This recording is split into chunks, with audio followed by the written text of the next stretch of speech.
splashing some over the rim as I took a long swallow.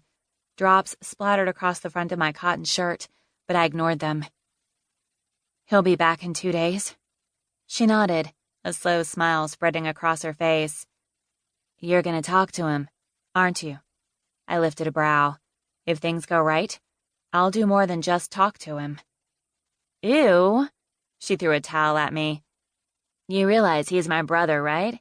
I don't want to think about his extracurricular activities."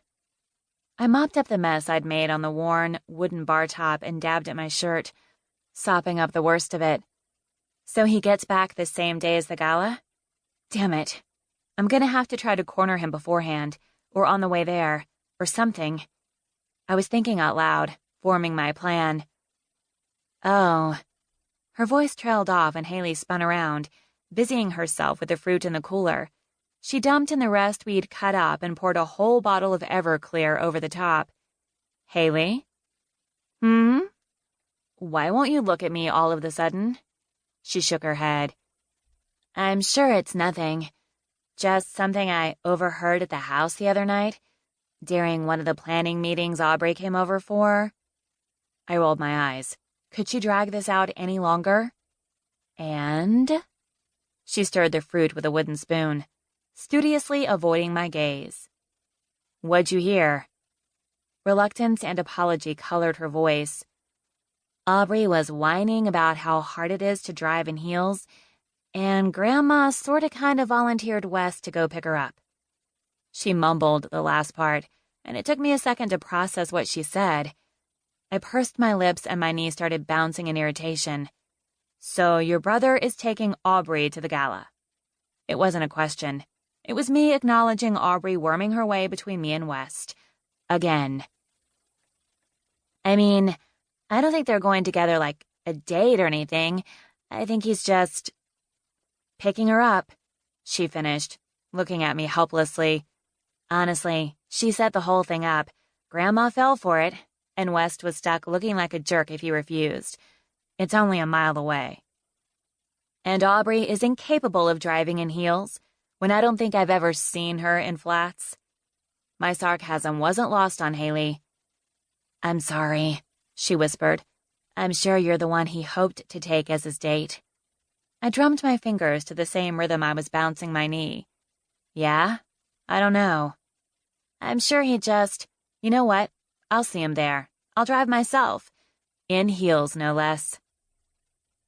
The next day, I stood outside of Grady's penthouse office at the Water's Edge Resort, fighting the nerves that had my stomach rolling.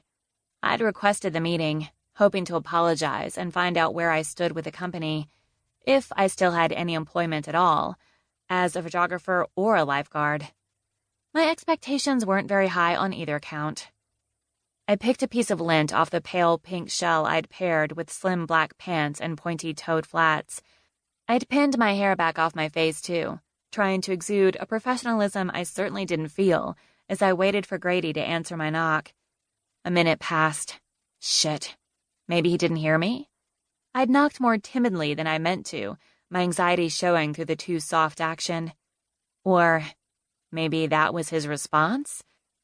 Maybe not answering the door was the message he was sending me, that I wasn't welcome here any longer. But no. The Grady I'd come to know, the one who'd taken salsa lessons with me on the island and surfed with abandon, he would never be so rude. He'd at least hear me out before he sent me packing. I raised my hand again and squared my shoulders. My knuckles had almost met the dark, solid wood door when it whooshed open. My hand continued its arc, not meeting the expected resistance, and rapped Grady's shoulder, hard enough to make him take a step back. "Oh, God," I cried, taking a step forward, my hand reaching out to him. He retreated hastily. "Whoa there, killer. I was coming. No need to attack." He rubbed the spot where I'd thwacked him, rotating his arm at the shoulder. "Grady, I'm so sorry. I was just trying to not—" "I'm fine," he interrupted. "Trust me, I've survived worse." His face clouded momentarily, and his eyes went a bit hazy as he massaged the spot one last time. "Much worse."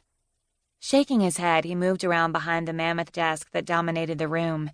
The wall behind him was floor-to-ceiling glass.